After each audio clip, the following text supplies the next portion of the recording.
What is up, RedZone? Kelly coming to you here, and I'm super excited for this. Um, I wanted to share with you my latest concoction of advanced analytics.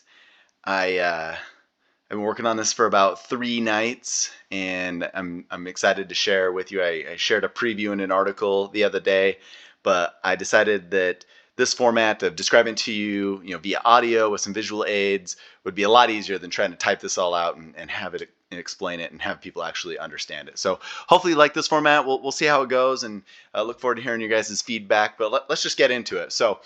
Uh, a lot of it I outlined in the article that I shared a couple days ago. So if you need a refresher, please you give that a read. It's not too long, and it may help make some of this make sense. But there is a tool that's used in it's been used in baseball, like going back to the 70s. But more recently in football, to better determine how good a team is based on their scoring differential rather than relying simply on their win-loss record. And the reason for that is when you use scoring differential as a mechanism to determine how good a team is, it's more predictive of future success than actually using their win-loss record. And the reason for that is you might have heard a lot about this actually in real life this season because of the Minnesota Vikings. They are the worst by far 12-3 team of all time, and it's like I think by 4.5 games based on what you would expect them to win when you look just at their scoring differential. And the reason for that is they've been so good in one-score games, 11-0 this season, but they've gotten blown out in all other games that weren't one-score games. And so their scoring differential is actually, I think, negative, or at least it was most of the season. So you'd expect them to be more like a 500 team instead of a 12-3 team. And when you look at that, it makes sense. One-score games are kind of fluky. Football is a funny game. It's got a funny shaped football. The funny thing that, the commander in Madden says about the spheroid or whatever that shape is, and it results in some fluky stuff that happens. You get coin flips in overtime, like we saw in the Chiefs-Bills real-life playoff game that determined the end of that game. You got, ball bounces funny, that kind of stuff.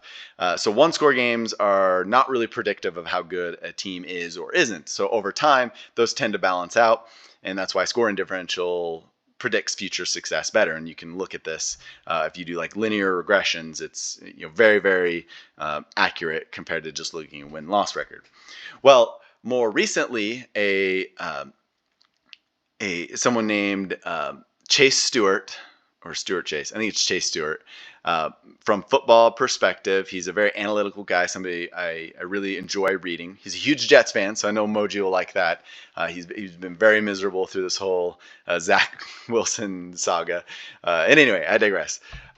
He came up with a better method of calculating Pythagorean win expectancy that doesn't use a static exponent. And the reason you want to do that is a 10-point scoring margin for low-scoring teams is much more impactful than a 10-point scoring margin for high-scoring teams. And you want to be able to reflect that. And that you can't do that if the exponent is static.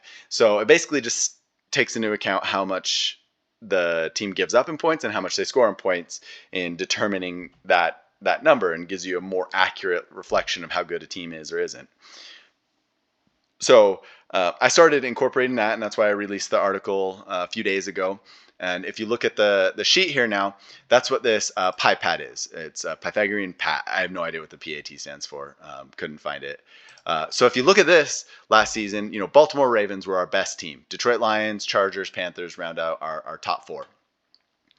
And that matches records pretty closely.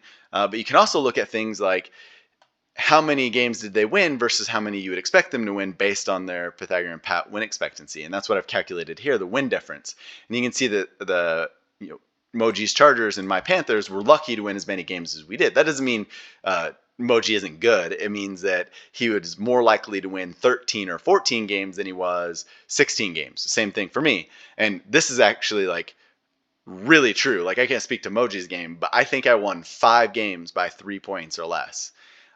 And a lot of those, like, pretty random stuff happened, like, fourth down completion to Marshall over 2 defenders against Spita earlier in the season that got me into field goal range to send it to overtime. Like, that was a fluky play. Like, I wouldn't expect that to happen very often.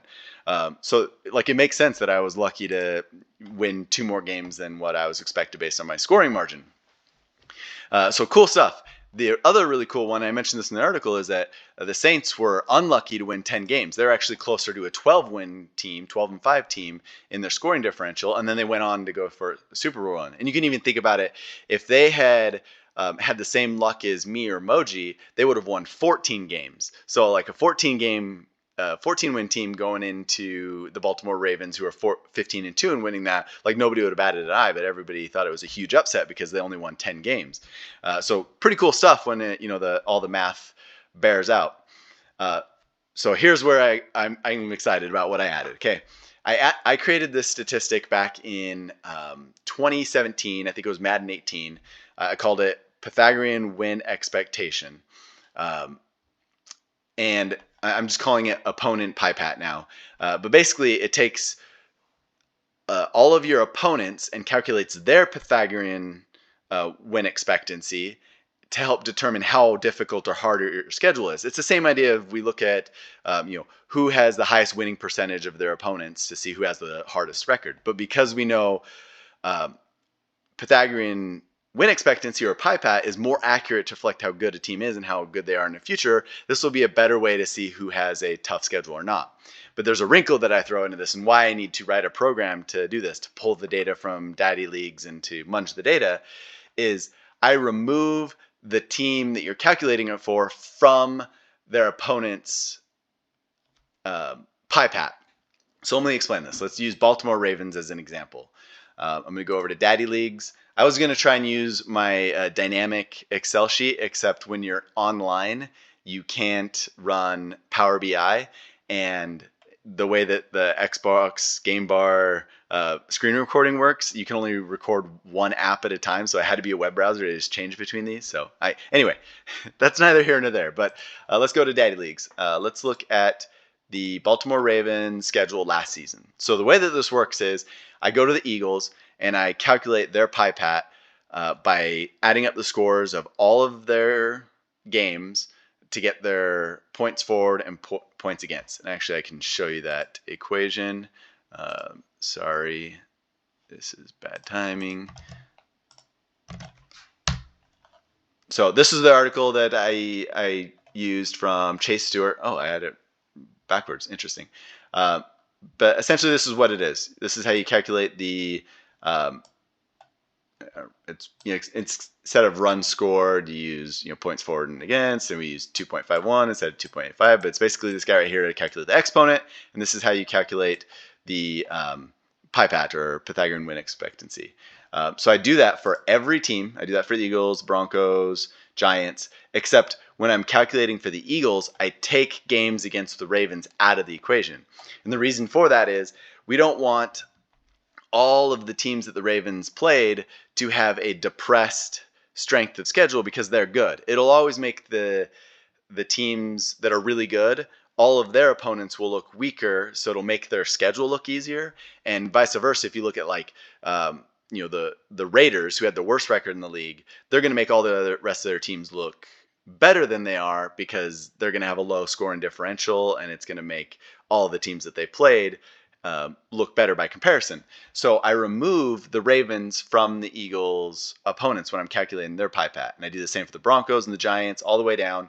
And so when I'm calculating the Eagles' PyPat, there's only going to be 16 games instead of 17 games. And that's important because this algorithm actually has the number of games in it. So I needed to know that, and I had to figure that out in writing the program. And then when you look at like the Browns, because the Browns played the Ravens twice, they're only going to have 15 games that factor into their PyPat that gets averaged up and is the Ravens' PyPat. And that's where you get this number right here. So this is really exciting. We can see, okay, who had the easiest schedule in the league last year? Seattle Seahawks, which I don't think anybody is surprised by this. Blueprint has struggled the first few seasons of the cycle. He has a pretty good season, makes the playoffs. And a large reason for that is he had a relatively easy schedule. Conversely, who had the hardest schedule in the league? The Indianapolis Colts. I don't think this surprises anyone because they played in the toughest division. Every single team had a winning record, every team had a winning record. And even if you look at Data League strength of schedule calculation, I don't know how they do that calculation. I'm sure it's based on their power rankings, which probably factors in a number of things. But I think they were near the top of the league in most difficult schedule as well. So like not surprising at all. And then Tennessee Titans, obviously same division. They're playing all the same teams. Jaguars and Houston Texans. All four of those teams are in the top 9 or top 8. So yeah, it makes perfect sense that they had a super difficult schedule. So that's cool. We can see how hard a team's schedule was based on not just record, and we can take out the influence that they had on their opponents when deciding how difficult or easy that schedule is.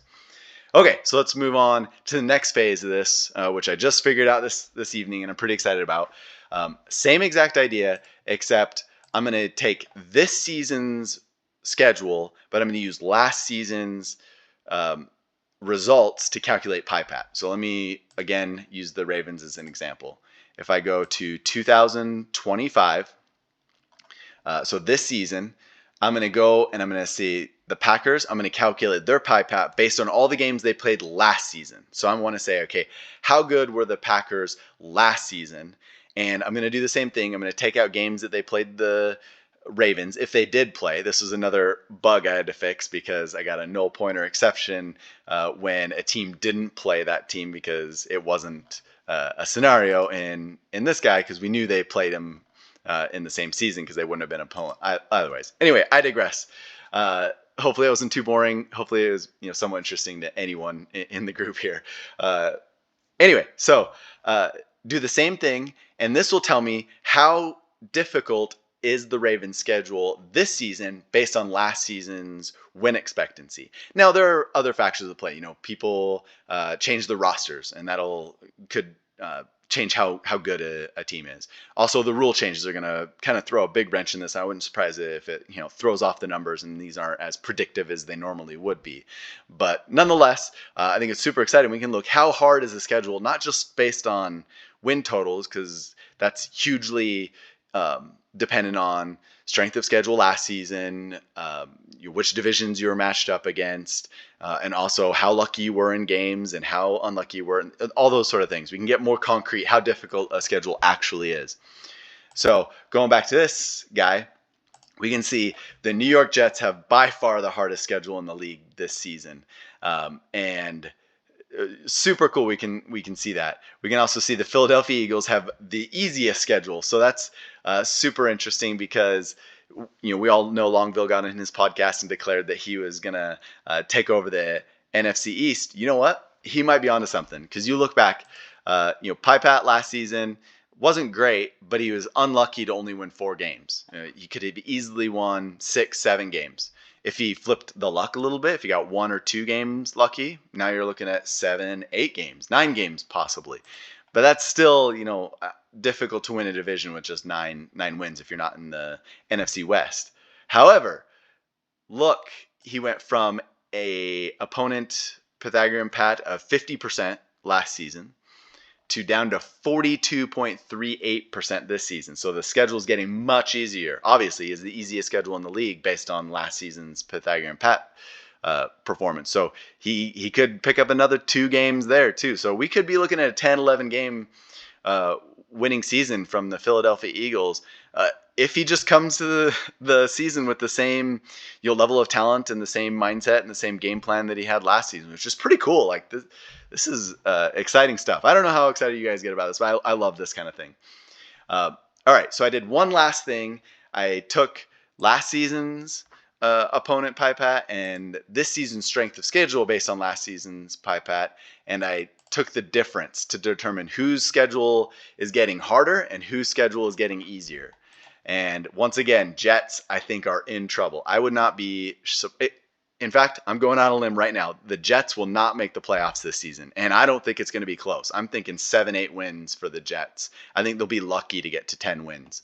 And in the AFC, 10 wins is no guarantee to make the playoffs. I think Ram actually missed the season. Yeah, the Kansas City Chiefs missed the playoffs last season at 10-7. So, yep, I'm confident saying the Jets aren't going to make the playoffs this season. Same thing with the Seahawks. Much harder schedule, like second most difficult increase in schedule, and so I think they're gonna fall off there. Ravens, I don't think it's the same story. So number one, he already had a 2-game cushion. He wasn't quite as lucky as the Jets. He was the best team in the league last season, even though he had the easiest schedule. But it does get much harder this year. So my prediction is Ravens aren't going to be the front runner. I still think they win the division, but I think they're probably looking at 11, 12 wins to win that division. It might be a dogfight with the Browns, depending on what they can do, because I think they are getting a decent amount of break in the schedule. It's about the same, but they're a little bit unlucky last season. Ravens fall down, so it could be a much closer division in the AFC North next season. All right, let's see who's getting an easier schedule.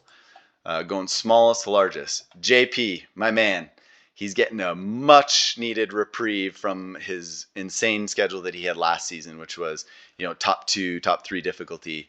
I think we could see JP return to Super Bowl form. I know he made the playoffs last year, but he snuck in. Wasn't super happy about it. I think he's going to be a force to reckon with.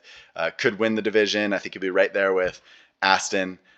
Jacksonville Jaguars. Even though he was lucky to win 9 games last season, he's also getting a much easier schedule. Though I think that'll kind of balance out. I think he finishes about the same, 9-8, and just outside the playoffs. Already talked about the Eagles. My man Spencer, he's back from the cruise. Was unlucky last season, though. When you look at this, it's skewed by sim to loss. It's hard to figure out how much that factored into the unlucky and the PyPat scoring differential. But nonetheless, he had a tough schedule last year, and it's going to get easier this year. And on the flip side of that, we look at our man Black Magic. 14-3 last season. Wasn't really lucky. He really earned that, but he did it off the backs of a very easy schedule, and it's getting much harder next season. I think that compared to the Bears, who were unlucky last season and get a break on the schedule. Packers were also unlucky last season, though I think their schedule is getting a little bit harder. I think it's going to be a much closer NFC North race this season. I'm going to go out on a limb and predict that the Bears come out on top, and the Lions still make the playoffs, but as a wild card. So I don't think I have any more hot takes on this kind of stuff, but hopefully you guys enjoyed it. Like I said, I get super excited about this. This stat I think is just so cool, especially the intricacies of having to remove teams from their schedule to be able to calculate that and get a more accurate reflection of how good or how difficult or easy a schedule is. And we'll see how this proves out in instructing team success going forward in season 80 of Madden. Thanks for listening, guys. Again, give me feedback. Let me know, do you like this format? Do you like written up stuff better? Maybe I'll connect with Jake to up the ante on our production quality of this kind of presentation. And hope everybody enjoyed the break from Madden, even though it's not one that we wanted. It definitely allowed me to do this. If I was playing Madden every night, I wouldn't have been able to spend the hours doing the programming and getting this all working and sorted out. So appreciate it, RedZone. Looking forward to the season, and we'll see you out there. Bye.